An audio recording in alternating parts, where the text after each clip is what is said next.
मोहतरम ख़वातीन व हज़रात, अस्सलाम वालेकुम। मैं उम्मीद करता हूँ कि आप और आपके घर वाले खैरियत से होंगे। आज हम आपको पढ़ाएंगे theory of evolution and human existence, और हम उम्मीद करते हैं कि आपको ये लेक्चर बहुत ज़्यादा पसंद आएगा। तो ये लेक्चर स्टार्ट करने से पहले मैं एक अहम बात बताना चाहता हूँ कि जो ये थ्योरीज़ हैं ये साइंटिफिक मेथड से डेवलप की गई हैं, और इसके पीछे जो एविडेंस है वो एंथ्रोपोलॉजिस्ट की मदद से लिए गए हैं। और ये जनरल साइंस एंड एबिलिटी के लेक्चर में ही हम आपको पढ़ा रहे हैं, जो कि CSS, VMS, FPSC और PPSC से के लिए हमने बनाया था। तो हमने सोचा कि थ्योरी ऑफ एवोल्यूशन को भी और ह्यूमन एग्जिस्टेंस को भी थोड़ा एक्सप्लेन कर देना चाहिए। और जो एक एस्पायरेंट होता है CSS का, PMS का, इवन FPSC या PPSC का, उसको ये बेसिक इन्फॉर्मेशन लाजमी पता होनी चाहिए। तो आप में से किसी ने भी बातें दिल पर नहीं लेनी, बस उसको एक दफ़ा सुनना है, समझना है। और अगर उनको ये लगता है कि ये सारी बातें झूठ हैं, तो मैं उनको यही कहूँगा कि मेरे भाई, मेरी बहन, आप बहुत अच्छा सोच रहे हैं। आप आएँ रिसर्च की दुनिया में और इन थ्योरीज़ को गलत साबित कर दें और इस्लाम का नाम रोशन कर दें। लेकिन वो एक कुरानी आयत है जिसे जावेद अहमद गामदी, जो मकतबा फ़िक्र से ताल्लुक़ रखने वाले लोग हैं, वो कुछ इस तरह से बयान करते हैं। कुछ एक आयत का मफ़हूम यूँ है कि एक वक्त तक औलाद आदम कोई ख़ास काबिल गौर शय ना थी, फिर हमने उसको इज़्ज़त दी। इस तरह एक आयत का मफ़हूम है, तो उसको थ्योरी ऑफ एवोल्यूशन में फ़िट करने की कोशिश करते हैं। लेकिन ये एक थ्योरी है, आप चाहें तो अपनी मेहनत से इसको गलत साबित कर दें, लेकिन उसके लिए आपको अमली मैदान में आना पड़ेगा। तो हम उम्मीद करते हैं कि आपको हमारा ये जो लेक्चर है और ये जो चैनल है, ये दोनों पसंद आते होंगे और ये आपकी ज़िंदगी में अहम किरदार अदा करते होंगे। तो दोस्तों, बहुत पहले से इसके ऊपर काम चल रहा था। एवोल्यूशन का कॉन्सेप्ट कोई नया नहीं है, ये एक पुराना कॉन्सेप्ट है। इवन इब्ने खल्दून जो है, जिन्होंने तारीख़ इब्ने खल्दून लिखी थी, जिसका सिर्फ जो मुकदमा है वो 3 वॉल्यूम्स पर मुश्तमिल है, और बुक तो फिर जो तारीख़ है उसके तो आई थिंक मुकदमा और वो सारे मिला के 11 वॉल्यूम्स बनते हैं, और काफ़ी मोटी किताब है। एक एक वॉल्यूम काफ़ी मोटा है। तो हिस्ट्री को कैसे पढ़ा जाता है, यानी कि जो उनका मुकदमा है वो जो उनकी बाकी किताब है उसकी वो समरी है। तो इब्ने खल्दून ने, जो कि एक फेमस हिस्टोरियन है, जिनको बाद में यूरोपियन फ़िलोसफर्स ने बहुत ज़्यादा फॉलो किया और अपना नाम उनकी थ्योरीज़ के ऊपर चिपका कर बेचने की कोशिश की। लेकिन आज हमें पता है कि जो तारीख़ है उसके ख़ास पैरामीटर्स हैं, वो नज़रिया इब्ने खल्दून ने ही दिया था कि तारीख़ का एक पैटर्न है, कि वो इवॉल्व तो होती है लेकिन वो एक पैटर्न पे इवॉल्व होती है। उससे आगे फिर जब ये नज़रियात आगे बढ़े और लोगों ने ये सोचा कि मेटाफिज़िक्स जो है, मतलब कि जो रूहानियत है और जो स्पिरिचुअलिटी है जिसे मेटाफिज़िक्स कहते हैं, उसने इंसानियत को आज तक क्या दिया है माँ सिवाय क्रूसेड्स के या दूसरे मामलात के। तो हमें मटेरियल की तरफ फोकस करना चाहिए, मटेरियल को फॉलो करना चाहिए, और हमें मटेरियल को स्टडी करना चाहिए और उससे बेनिफिट्स हासिल करने चाहिए। इसी से मटेरियलिज़म की भी बुनियाद पड़ी और इसी से ही साइंस की भी बुनियाद पड़ी कि अब हम देखेंगे कि मादा क्या होता है, क्योंकि मेटाफिज़िक्स हमें नज़र नहीं आ सकती। तो जो चीज़ हमें नज़र आती है अब हम सिर्फ उसी को स्टडी करेंगे।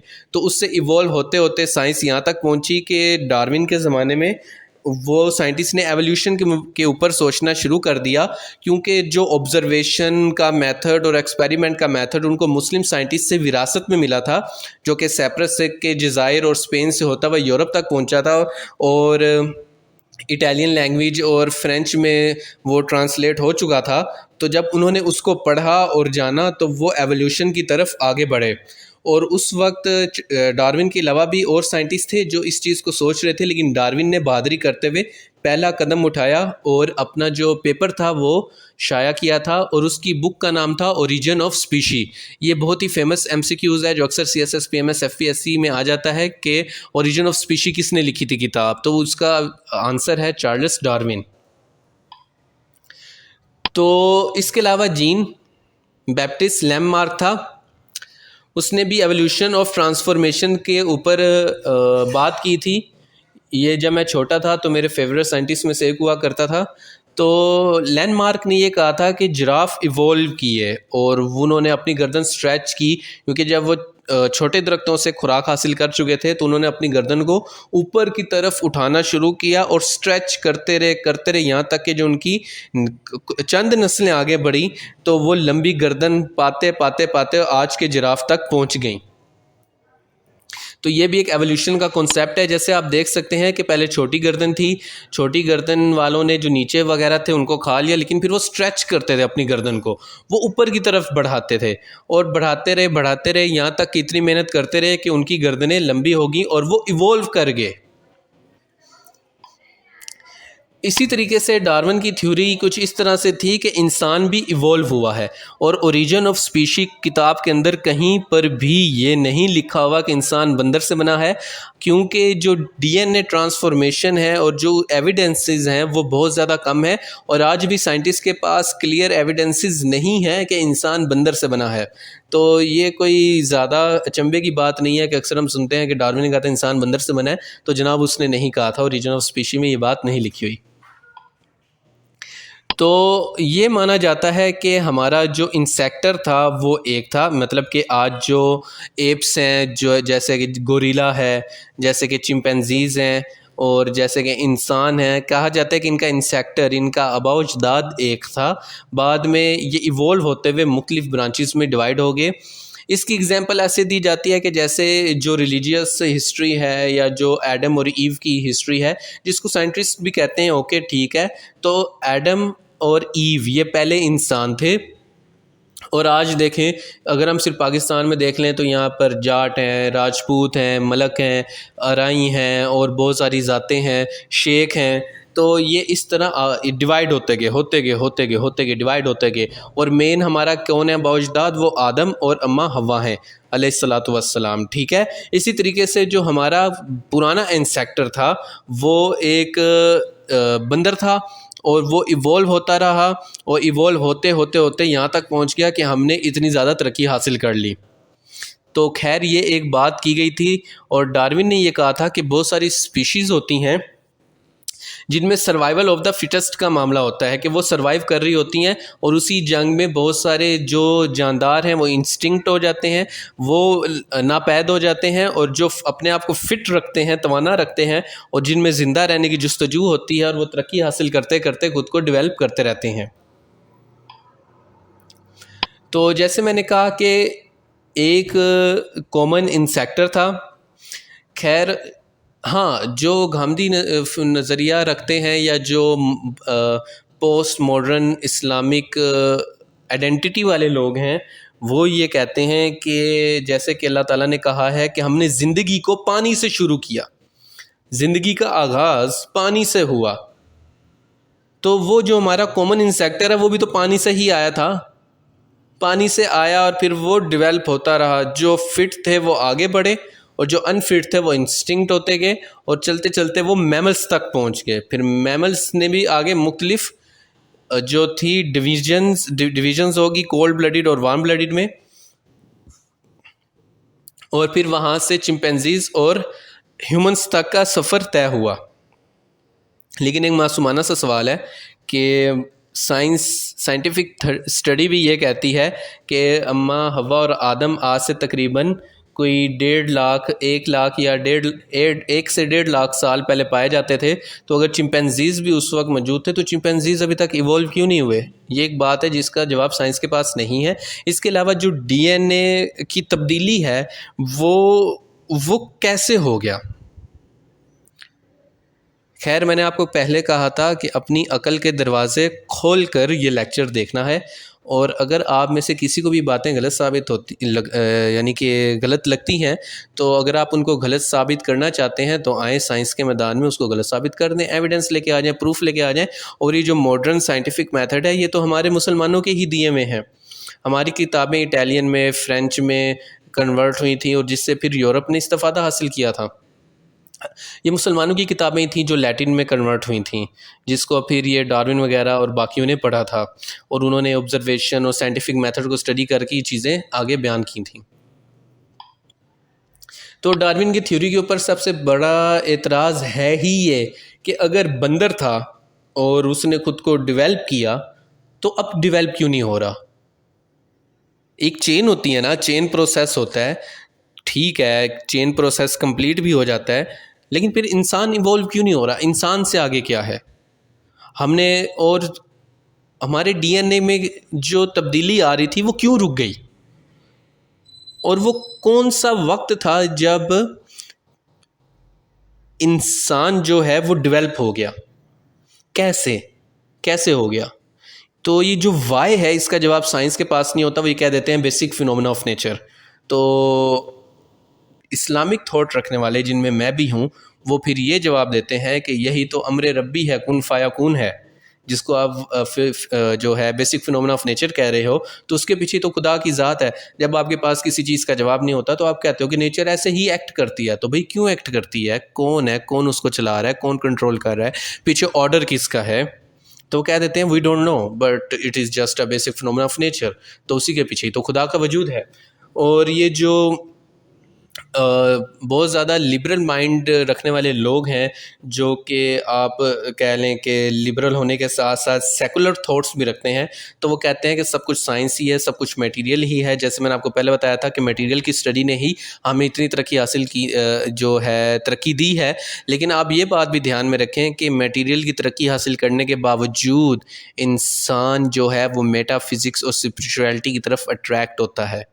इसीलिए हम अब्दुल सत्तार ईदी की तरफ अट्रैक्ट होते हैं। इसीलिए हम जो बड़े बड़े जो लोग गुज़रे हैं, जो कि बड़ी बड़ी ज़कात देते हैं, खैरात देते हैं, हम उनकी तरफ अट्रैक्ट होते हैं। खैर, वापस आते हैं अपने टॉपिक की तरफ कि डार्विन की थ्योरी के ऊपर एतराज़ ही ये है कि आगे क्या, आगे क्यों नहीं हो रहा? अगर होता आया है तो अब क्यों नहीं हो रहा? क्यों? तो वो कहते हैं वी डोंट नो। खैर, ऑब्जेक्शन ऑफ डार्विन थ्योरी यही था कि उसके पास जो एविडेंस थे वो बहुत कम थे। उसने सीधी सीधी बातें की हुई थी, उसके लिए कुछ ज़्यादा एविडेंस भी पेश नहीं किए हुए थे।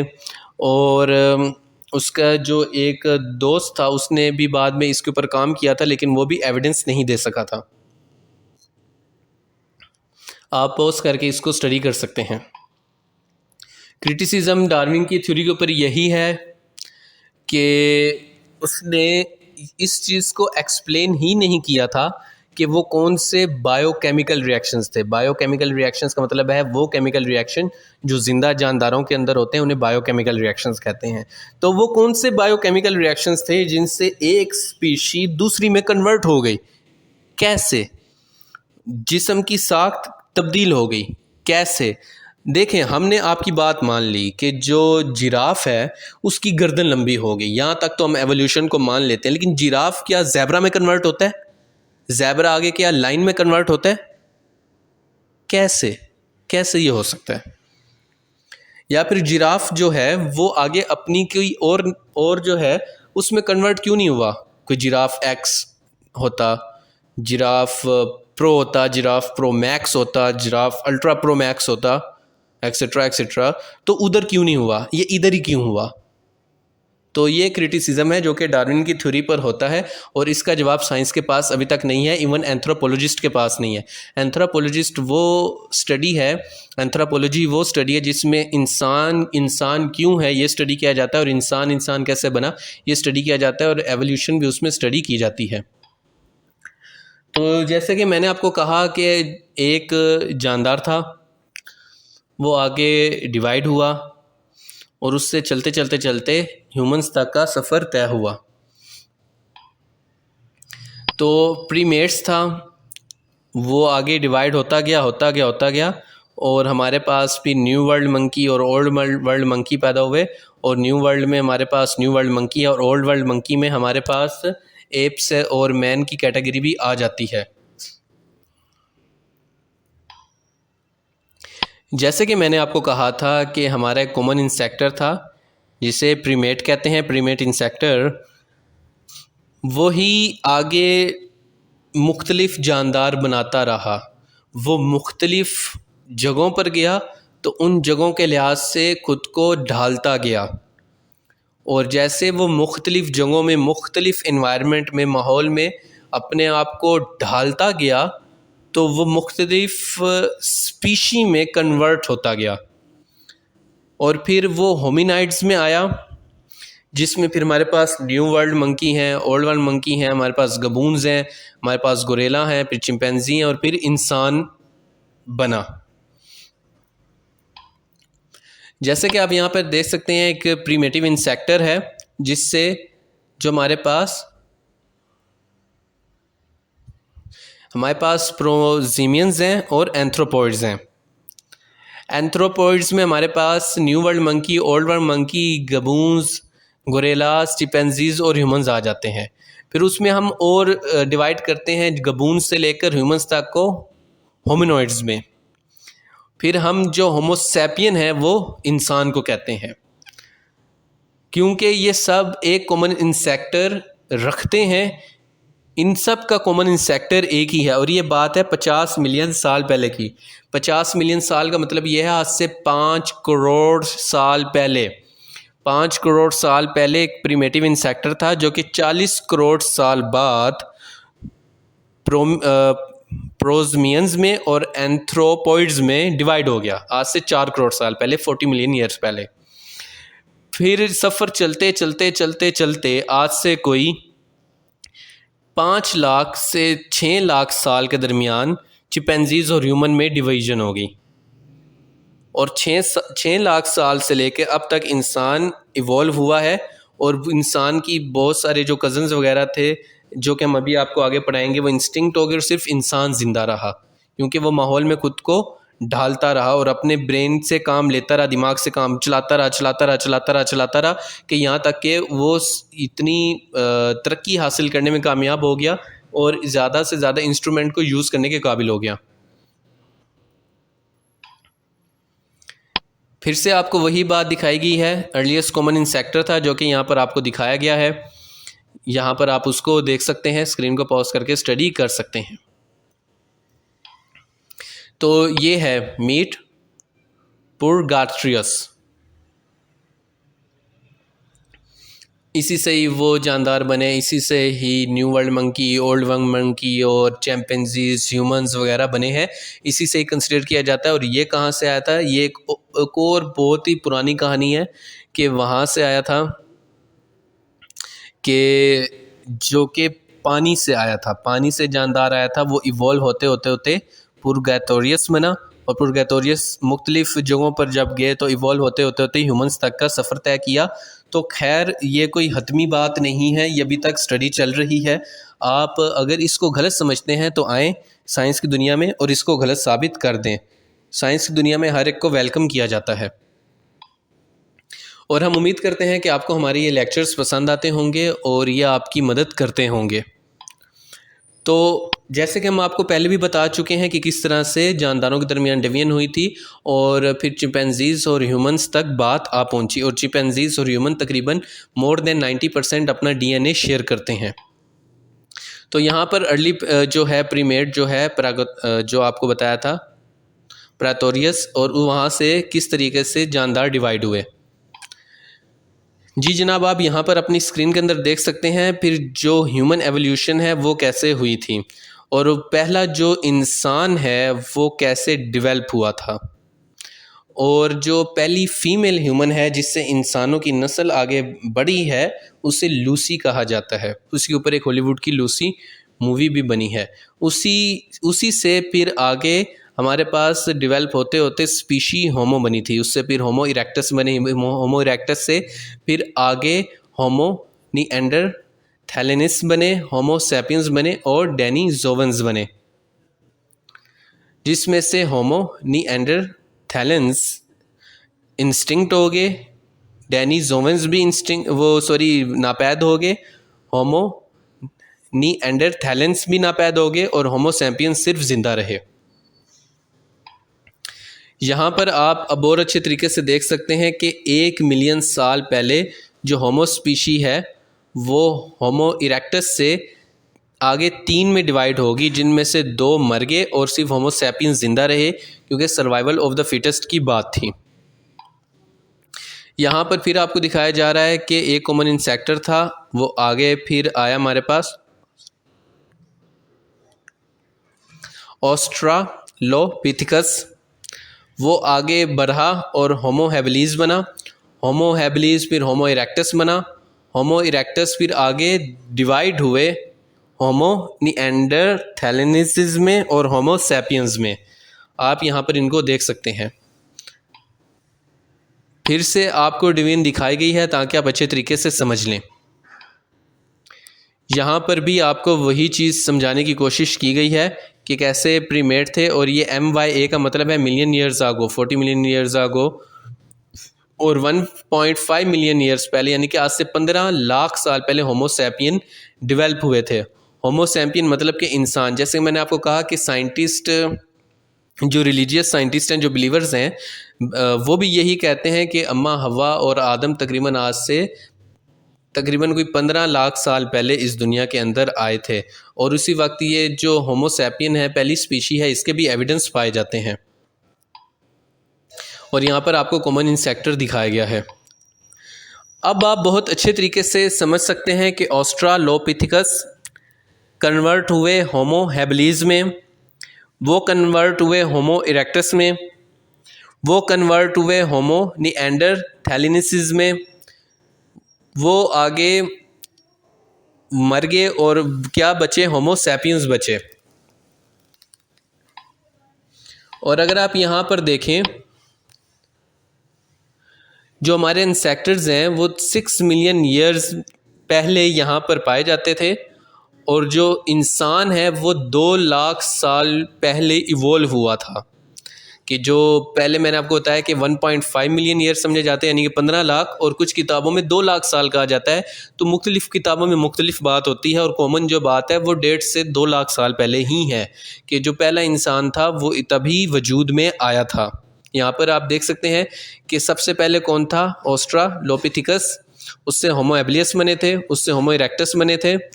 होमो इरेक्टस फिर इवॉल्व हुए थे, जिन्होंने फिर आग जलानी सीखी थी, जिन्होंने फिर टीम वर्क करना सीखा था, जिन्होंने कहा था मैं इधर से आऊँगा, तुम लोग उधर से आना, जानवर को घेरा डालेंगे, फिर एक जाके उसको नेज़ा मारेगा और उसके ऊपर सारे टूट पड़ेंगे और फिर गोश्त आपस में बांट लेंगे, जिन्होंने कोऑर्डिनेशन स्टार्ट की थी। फिर होमो निएंडरथैलेंसिस बने थे, जो कि अब नापैद हो चुके हैं, और फिर आगे होमो सैपियंस गए थे। तो आप यहाँ पर देख सकते हैं, यहाँ पर आपको ऑस्ट्रालोपिथिकस दिखाया गया है। ये वो हमारा इंसेक्ट वो है अबाउजदाद कहा जाता है, जिससे हम बने हैं। ये कैपेबल था सीधा चलने के, तो वो जानदार जो कि हमारे अबाउजदाद में था, जिसने सबसे पहले 2 टांगों पर चलना शुरू किया ताकि वो दरख्तों पर लटकने की बजाय लंबे लंबे सफ़र तय कर सके और दुनिया को देख सके, तो वो आपके पास है ऑस्ट्रालोपिथिकस। आप यहाँ पर उसको देख सकते हैं, और उसकी जो खुराक है उसके अंदर पत्ते भी शामिल थे, गोश्त भी शामिल था और फल भी शामिल थे। फिर जो ह्यूमन इंसेक्टर है वो आज से 3.2 मिलियन ईयर्स पहले एक एप थी जिसका नाम लूसी है, जो कि फर्स्ट ऑस्ट्रालोपिथिकस थी, जो कि अफ्रीका में पाई जाती थी। और ये बात डिस्कवर की गई थी 1974 में डोनाल्ड सी जॉनसन की मदद से, जो इथियोपिया में रिसर्च कर रहे थे। और उसी रिसर्च के दौरान जब उन्होंने उसकी साइंटिफिक स्टडी की, उसका डीएनए टेस्ट किया, तो वो इंसानों से मैच होता था और ऐसा लगता था कि जैसे ये इंसानों के अबाउजदाद का डीएनए हो। लेकिन वल्लाहु आलम अभी तक ये बात 100% एविडेंस नहीं रखती। तो बाद में ये इवॉल्व होते गए और फिर 2 लाख साल पहले हमारे पास होमो इरेक्टस तक वो पहुंच चुके थे। और इनमें से जो इनकी बहुत सारे कज़न्स वगैरह थे और जो बहुत सारे दूसरे इन जैसे जानदार थे जो कि सरवाइव नहीं कर सके, वो ग्लोबल क्लाइमेट चेंज की वजह से था। क्लाइमेट चेंज हुआ तो और फिर वो नापैद हो गए। जी जनाब, तो जो अर्ली ह्यूमन इंसेक्टर थे वो उनकी जो खुराक वगैरह थी वो हमने आपको बताया है। और यहाँ पर जो बहुत ही अहम बात है वो ये समझी जाती है कि जो आदम है वो आज से 1,20,000 साल से लेके 1,60,000 साल पहले पाए जाते थे, और जो अम्मा हव्वा है वो 99 से 148 जो है हज़ार साल पहले वजूद रखती थीं। तो आप यहाँ पर देख सकते हैं कि जो बिलीवर साइंटिस्ट हैं वो इस तरह से एडम और ईव का कॉन्सेप्ट को यहाँ पर फिट करते हैं। और बहुत सारे बिलीवर साइंटिस्ट ये कहते हैं कि ठीक है, वो इवॉल्व हो रहे थे, जो हमारे पास मुख्तलिफ स्पीशी हैं जानवरों की, वहाँ तक हम बात मानते हैं, लेकिन क्या पता एडम और ईव उनमें से ना हो और वो एक अलहदा ही स्पीशी हो। लेकिन जो नॉन बिलीवर सेकुलर साइंटिस्ट हैं, एथिस्ट, सॉरी सेकुलर नहीं एथिस्ट, दोनों में फ़र्क है। तो जो एथिस्ट साइंटिस्ट हैं वो ये मानते हैं कि नहीं, एडम और ईव भी उन्हीं से ही इवॉल्व हुए थे। तो जो ऑस्ट्रालोपिथेकस है जो कि अफ्रीका में पाए जाते थे 30 लाख से 20 लाख साल पहले तक, यानी कि 3.0 टू 2.1 मिलियन ईयर्स पहले, जो 1 मिलियन होता है वो 10 लाख के बराबर होता है। तो 3 मिलियन मतलब कि 30 लाख। और उनकी जो लोकेशन है वो साउथ अफ्रीका वगैरह थी।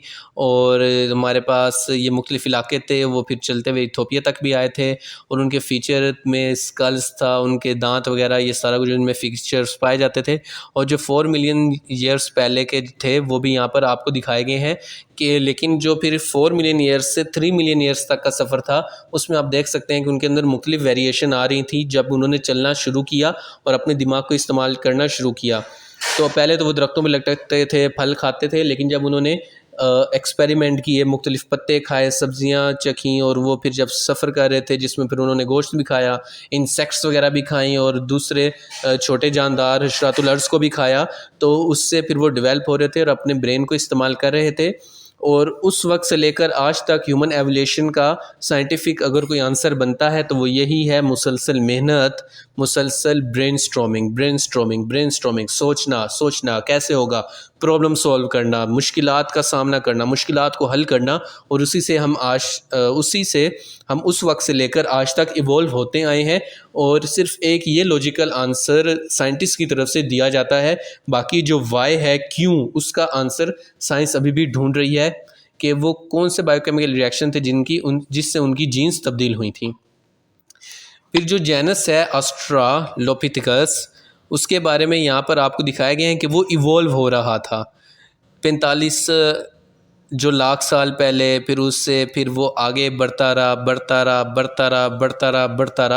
और 22 लाख से 10 लाख साल तक वो आ गया और वो इवॉल्व हो रहा था, जिसमें उसका जो ब्रेन का साइज़ है वो बढ़ रहा था, उसकी बॉडी शेप चेंज हो रही थी, वो मुसलसल इवॉल्व कर रहा था, उसके बाजू, उसके हाथ वगैरह इवॉल्व कर रहे थे।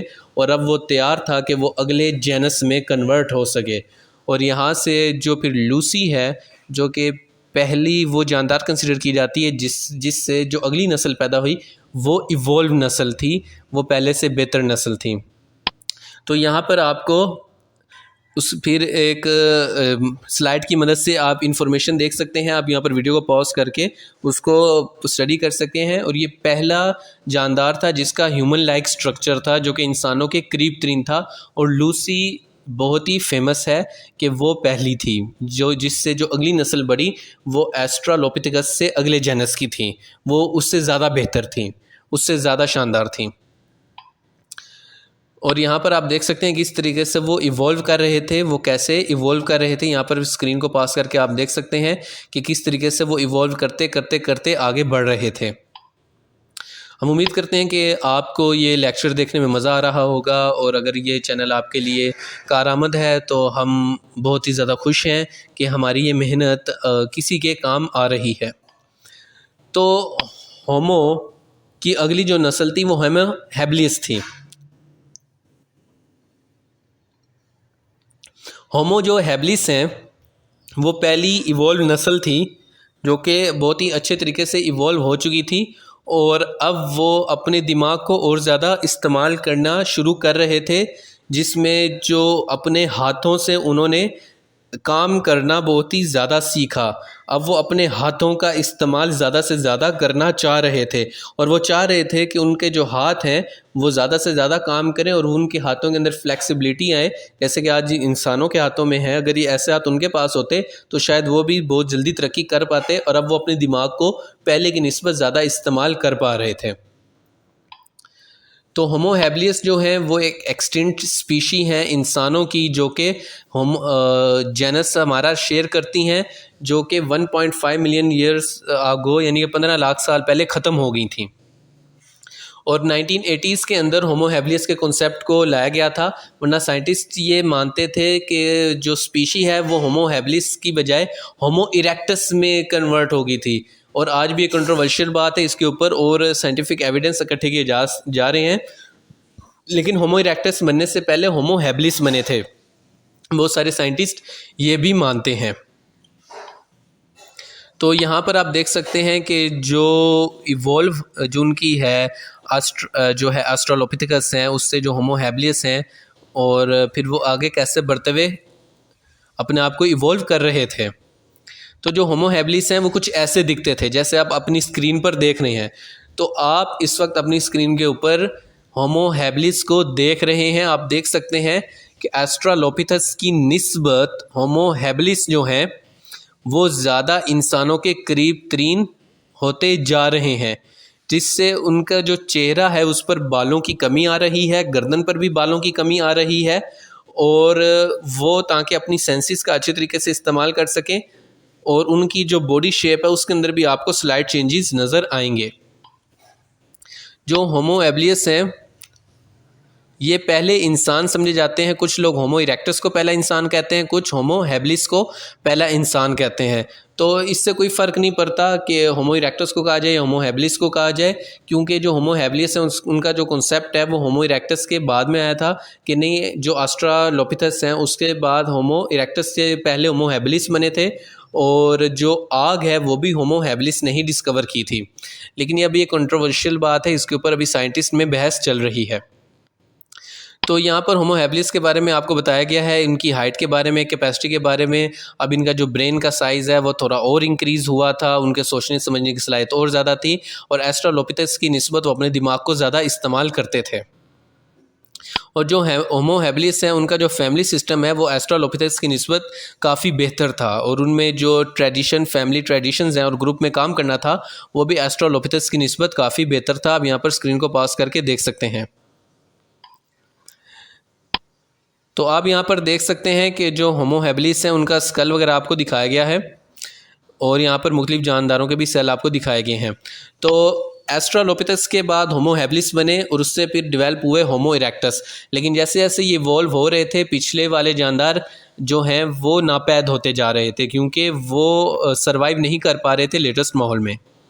और फिर होमो इरेक्टस हैं जिन्होंने नेज़ा चलाना सीखा, जिन्होंने बाकायदा शिकार करना सीखा, जिन्होंने ग्रुप बनाकर शिकार करना सीखा, जिन्होंने लैंग्वेज बनाई। क्योंकि अगर मैंने किसी को कहना है ओ भाया ज़रा उधर से जानवर को घेर, उधर से आ, ओए उधर से, हाँ हाँ घेरो, हाँ हमला, तो इसके लिए लैंग्वेज की ज़रूरत थी। तो लैंग्वेज इवॉल्व होनी शुरू हुई, और जो इस तरह के जो साउंड्स हैं वो भी डेवलप होना शुरू हुए।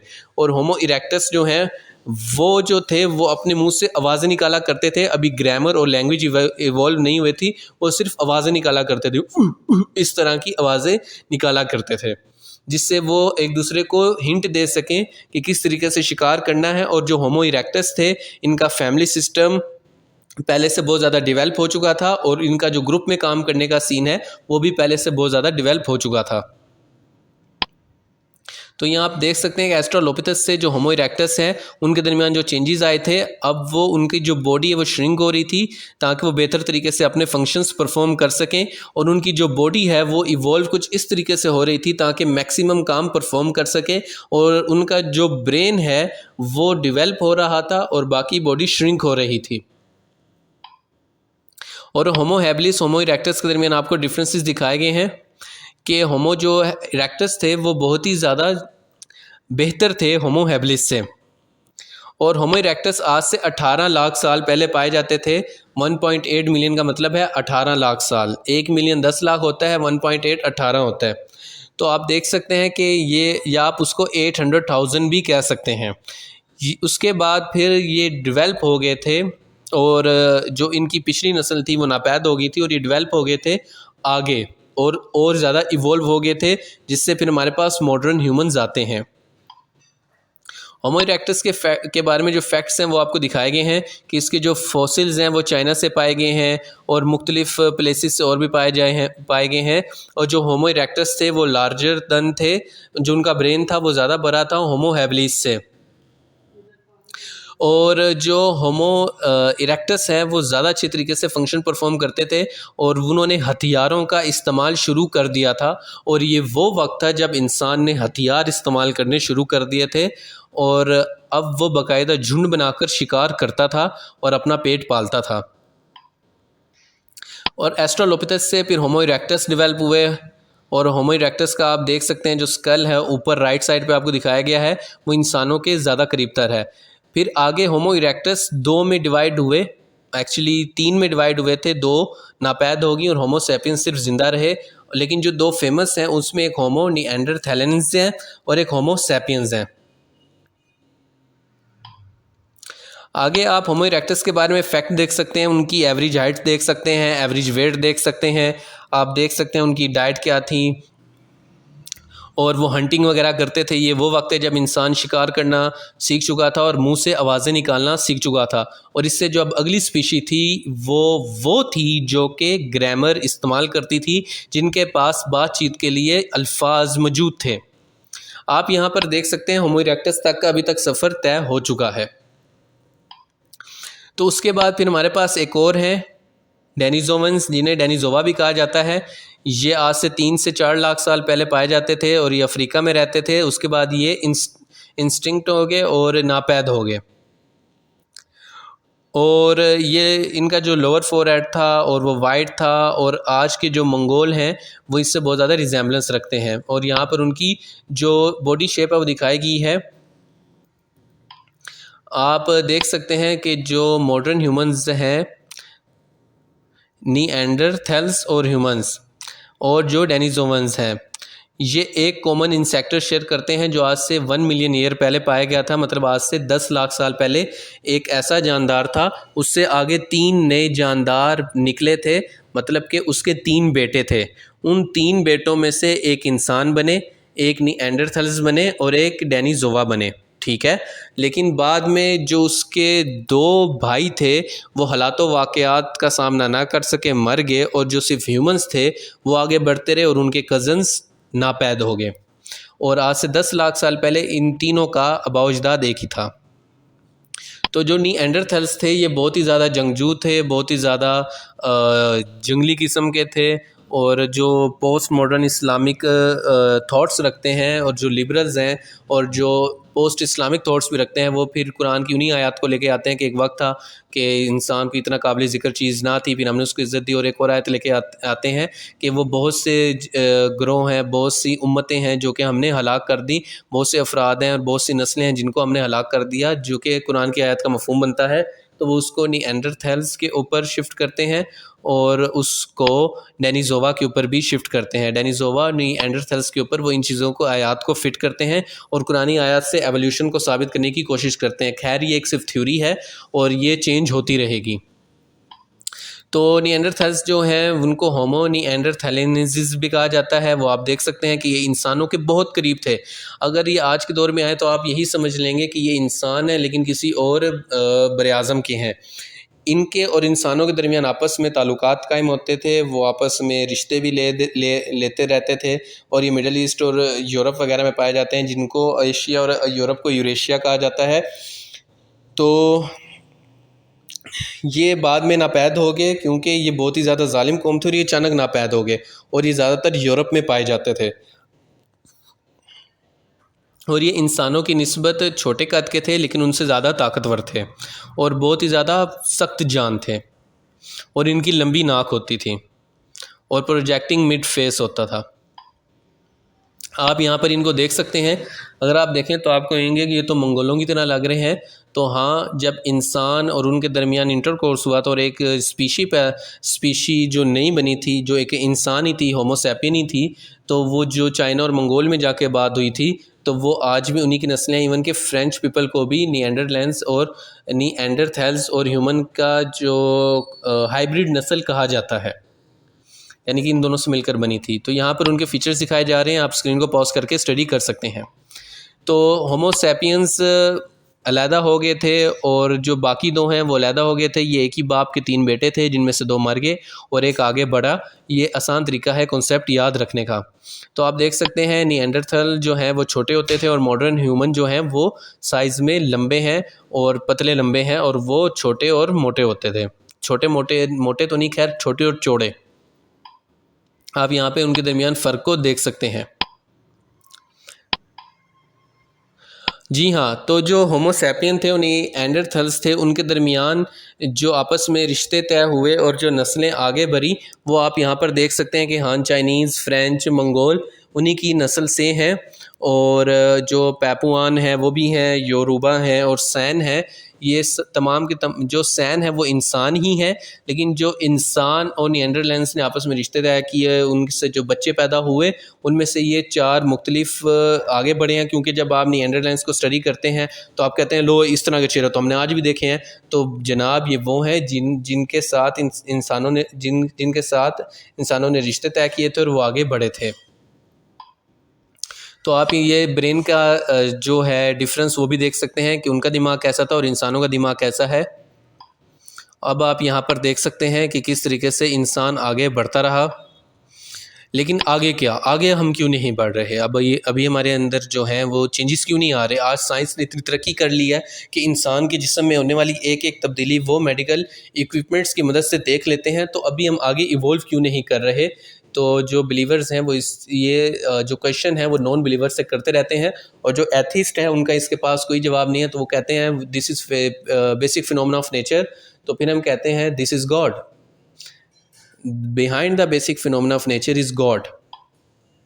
तो 10,000 BC एक अच्छी मूवी है। अगर आप देखें तो आपको बहुत सारे आज से 10,000 साल पहले के लातो वाक़यात मिल जाएंगे जिसमें स्टोन एज को दिखाया गया है।